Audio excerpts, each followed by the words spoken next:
From Interior Alaska's most trusted news source, this is the Fbx Evening News. Good evening and thank you for joining us. Our top story, one person was killed and another wounded after law enforcement officers opened fire on a car they say failed to stop when ordered to. A Wasilla police officer and a state trooper were reportedly involved in the shooting near the Seward Meridian Parkway Sunday night. Now, the incident began after citizens phoned troopers saying that a pickup driven by two intoxicated men was driving erratically. At least one law enforcement officer did open fire, hitting the driver of the car as well as a passenger. The driver, who has now been identified as 52-year-old Gordon Samuel of Wasilla, was pronounced dead at the scene. The passenger reportedly sustained a non-life-threatening injury. Next of kin has been notified. And in other news this evening, tribal members representing 42 communities from across Interior Alaska convened in Fairbanks today for the Tanana Chiefs Conference annual meeting. Unlike previous meetings, elders and youth delegates spoke first. Many talked about health issues in their communities and creating support strategies. Support is a major theme of this year's conference, and the mantra is, "The time is now." That slogan was inspired by a report that took a close look at the public safety issues in Alaska, specifically the lack of public safety in many rural Alaskan communities. TCC President Jerry Isaac says tribal councils can add much needed support to those areas. You know, there's times when there's domestic violence and it takes time for the law enforcement officers to get there. If we happen to get the local tribal councils recognized with authority, then we can arrest those issues immediately and to protect our women and children and essentially our communities. The time is now. The State Senate Finance Committee today continued its discussion of a large natural gas pipeline. News Center 11's Monty Bowen has that story. Senate Bill 138 was the main topic of discussion in the committee hearing today. It's the one dealing with a large natural gas pipeline and oil and gas taxes. The federal natural gas pipeline coordinator testified today, saying the markets are there. China alone is growing. Their demand for imported natural gas is growing at a double-digit annual rate. I'll show a good example of that on the next slide. Certainly, in the news of late, Europe is looking for alternatives to Russian gas. Personally said, as the world has changed, so has Alaska. North Slope is transitioning from an oil-only play to oil and gas, with Point Thompson coming online.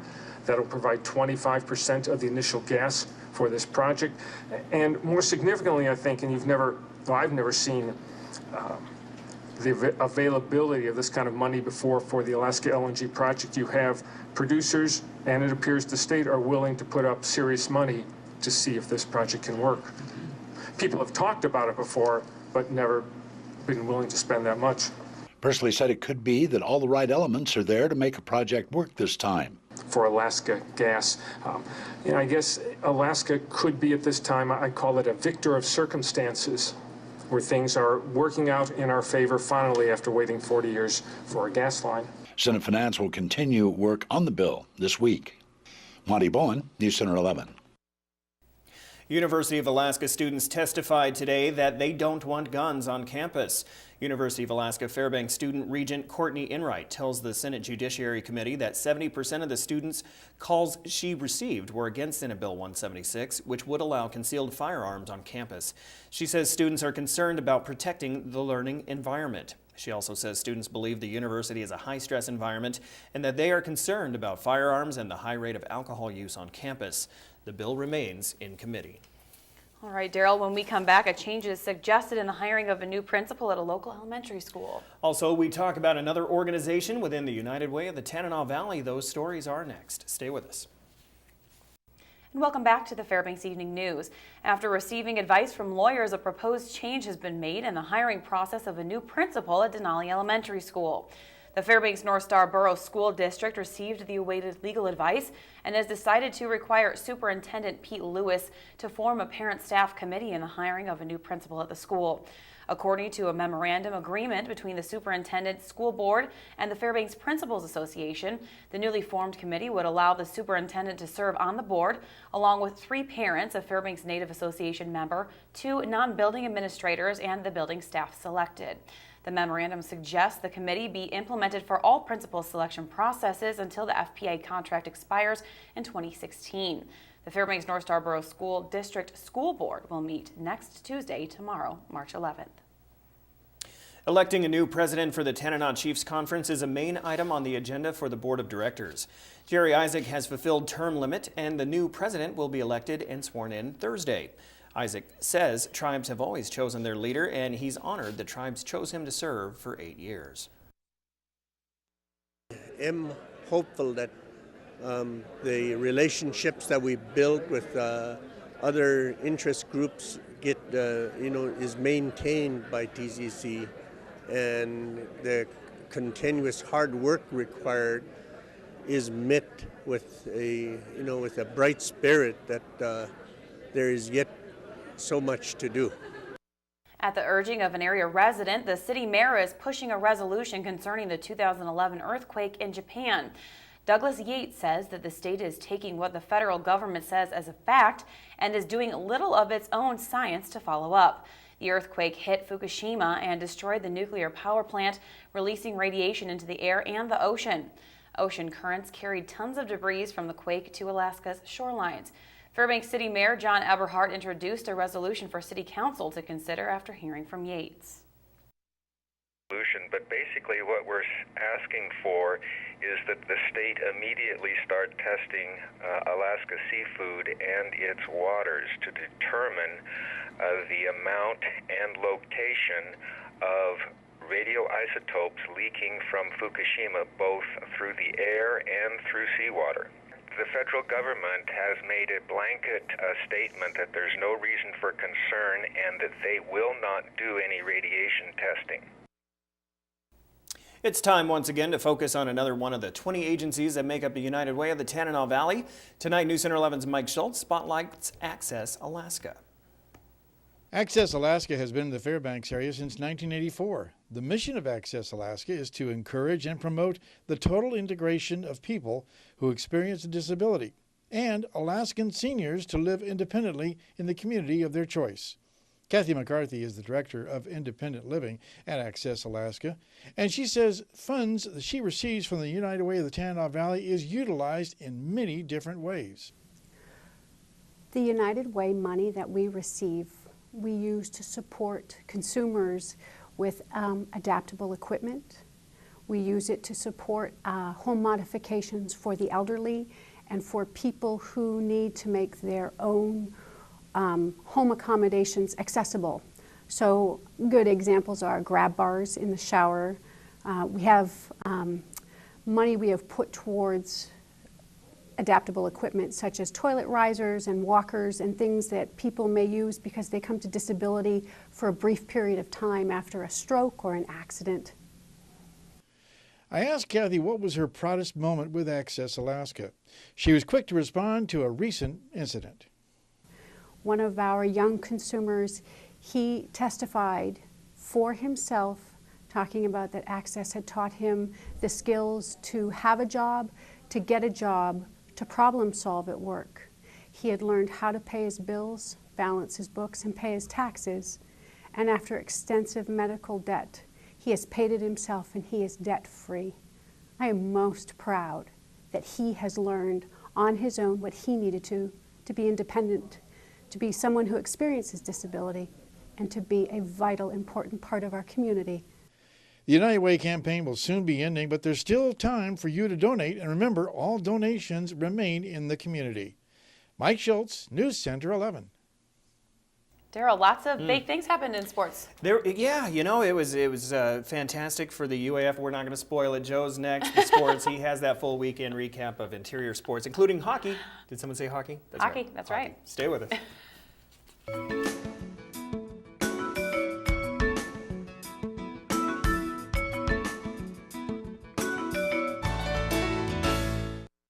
Hello, interior sports fans. It's weekend recap time. Well, it wasn't quite in the cards for the Nanooks to sweep the rival Seawolves. The silver lining is that the Governor's Cup stays in Fairbanks. After UAA was ramrodded 7-2 on Friday night, they came out of the locker rooms fired up with 2 goals in the first period by Matt Bailey and Scott Allen. They both had a goal and a dime for UAA. Garrick Perry, however, he made it a 2-1 game with his goal in the second period, but the Sea Wolves would close out with a 3-1 win. The series was tied 2-2, so the Gov Cup was decided with the shootout. Senior captain Colton Beck scored in round one, representing the seniors Mike Quinn and Cody Kunick on their senior night, but Colton Perico, he scored the decisive shootout goal. Sean Cahill, he made the clutch save, and the Nanas get the 5th straight Gov Cup. It's unreal. I mean, for me, it's my second one, but especially for the seniors, I think it's something special for them. It's something you want to win every year, and it's a huge rivalry. They played stingy defense, and it was tough for us to generate a lot, so I'm sure we'll look at the tape through the week and get back to practicing, and we'll be ready to go come Thursday night. Interior hockey fans lucked out because they'll do it all over again. UAF will host UAA in the first round of the WCHA playoffs starting this Thursday night in the best-of-3 series at the Carlson Center. And now the Ice Dogs, they swept the Wenatchee Wild over the weekend. They won 4-0 on Friday night, then broke a 2-2 tie on Saturday night with a 3-goal third period for a 5-2 win. Kevin Aldridge made 21 saves with a shutout third. He was also named Midwest Star of the Week today. With the sweep, Fairbanks won the Midwest Division title. Next is the NAHL League title. Fairbanks is up 10 points on the Amarillo Bulls in the South Division. The Ice Dogs can finish their current 6-game road trip undefeated with a sweep this weekend over Kenai River. The Aurora Conference Championships were in Delta this weekend. In high school basketball, the Monroe boys won the title on Friday, but both Hutchinson teams had a chance to get the state berth on Saturday. Let's go back to Delta Junction. The Hutchinson girls and boys teams needed 2 wins on Saturday to clinch a state berth. The girls won 51-47 in overtime over Delta. The boys defeated Valdez 83-72. In the second game against Valdez, the Hutch girls played catch-up the whole game after trailing 14-5 after the first quarter. Rachel McDonald was hitting 3. She hit 4 of them for the Bucks, while Marion Walmsley scored her 12 points in the paint. Ellie Veazey had a game-high 21 points for the Hawks, but they would get no closer than 10 and lose 51-36 to Valdez, who clinched a state berth. The Hutch boys were playing tournament host Delta and were in the game down just 12-16 after the first. Emmanuel Pacheco had a game-high 18 points for the Hawks, but the Huskies went off in the second quarter, outscoring Hutch 25-11 and led 41-23 at the half. Aaron Williams and Martise Blankenship both had 16 for Delta as they go on to win 86-70 and will go to the state tournament for the first time in 11 years. Well, I'm a sophomore this year, but it's been a long time since the high school in general has went to state, so it's just a good feeling to be on the team that went to state. Now for the Mid-Alaska Conference Tournament Championships, we start with the ladies. The West Valley Wolfpack were able to hold off a scrappy Lathrop squad on Saturday. They led 13-8 after 1 and 26-21 at halftime. Lathrop got within 38-43 in the fourth quarter, about 3 minutes to go. But the Wolfpack sealed the deal behind Ruthie Hebart's game-high 24 points in their 53-40 victory. First-year head coach Jesse Craig maintains West Valley's dominance in the conference with their 6th MAC title. In the boys' title game, the fourth round between Lathrop and West Valley, Lathrop's only 4A losses came to West Valley this year, and the Mountain Mutes made a statement with a 15-5 first quarter lead. Lathrop's defense and shot making gave them a shocking 29-9 halftime lead. Trayvon Brackett had a game-high 18 points for West Valley, and Daniel Hornbuckle, he had 14 points. And they tried to rally in the second half, but Kyle Carlson and Terrell Ford both had 17 points, and Lathrop didn't let the Wolfpack get it any closer than 12 in the second half. Lathrop wins back-to-back MAC crowns with a 68-54 win.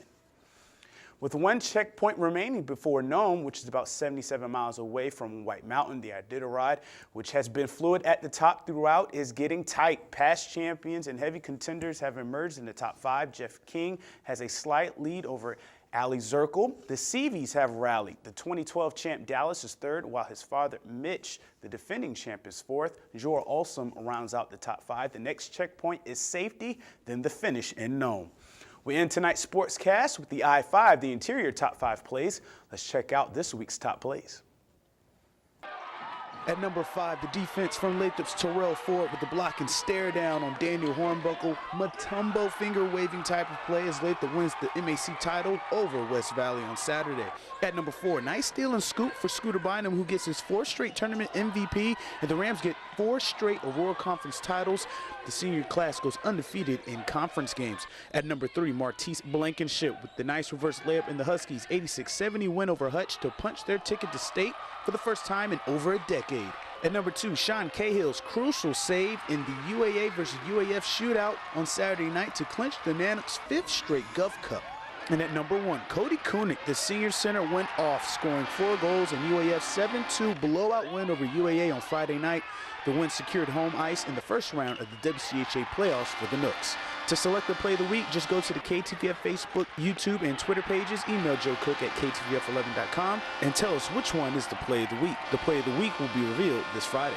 The I-5 Sports Report is brought to you by Adient Orthopedic Physical Therapy.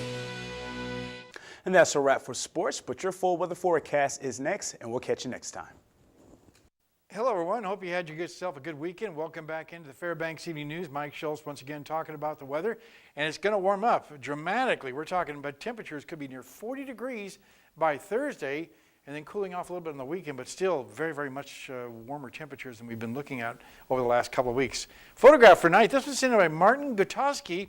This is Gettinger's Field on the Alaska Range, or with the Alaska Range in the background, taken right there off of Chena Hot Springs Road.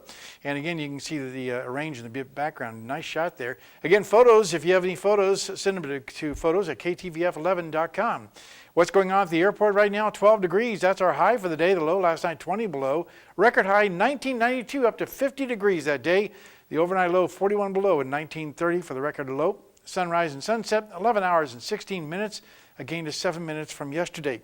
Our satellite and radar showing a pretty healthy frontal system working its way up from the south, but that's the key ingredient, is all the Alaska Range is blocking everything out. In fact, our latest satellite and radar in the interior is showing a few areas of showers around, but they're all avoiding the Fairbanks area right now. We may be looking at maybe some flurries later on. What's going on across the rest of the state? Well, we're looking at a lot of rain over the southeast. Juneau, 42 degrees, but 46 at Ketchikan. Elsewhere, some snow showers along the Aleutian Chain at Cold Bay. Partly cloudy skies at Barrow and Fort Yukon, 4 degrees below zero. Lower 48 weather, more storminess working its way across the northern Rockies. This is expected to become a pretty good-sized snowstorm for the Great Lakes and the East Coast in a couple of days. And you can see another storm system moving across the southern sections of Texas. The jet stream doing some wild things, again pulling the cold air down only to the northern sections of the country and across the Great Lakes, while the rest of the country looks pretty good, mild and dry, and just a few areas of scattered showers. Well, back to Alaska for tomorrow. For the northern sections, foggy conditions at Barrow, cloudy skies at Nome, and a little light snow in the Fort Yukon area.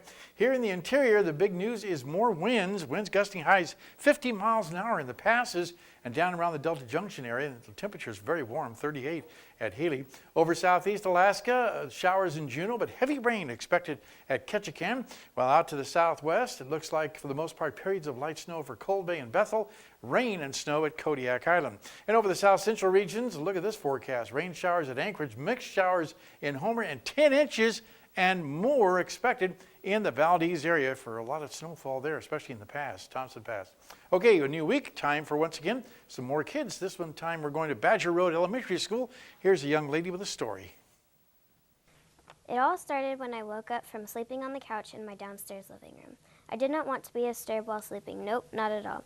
It was my family who made the noise that caused me to wake up from my deep, dark sleep. When I asked, "What's with all the candles?" my mom told me we were having a blackout. When I had all my items for school, I headed for the bus. When school was over, I went to my house and hoped that the blackout was over. Anyway, the blackout was over, and I was sure some people were as glad as I was. And tomorrow night, another young lady will be here to share her picture with us. Here's your forecast for the remainder of the night. 15 degrees, the overnight low, thickening clouds, maybe an occasional snow flurry possible. Tomorrow's forecast calling for considerably warmer, close to 30 degrees for the high with cloudy skies, and the extended forecast, as you can see here, cloudy skies to continue right on through the 5-day period. Temperatures warming up to, like I said, near 40 degrees by Thursday, then cooling it down a little bit over the weekend.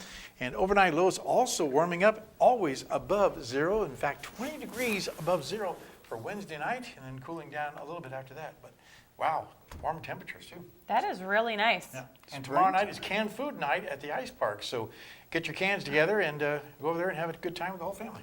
Okay. Cool. Very good. Good way to start the week, that's for sure. Amazing. I like that forecast. What do you think, Joe? Good. It looks like springtime to me.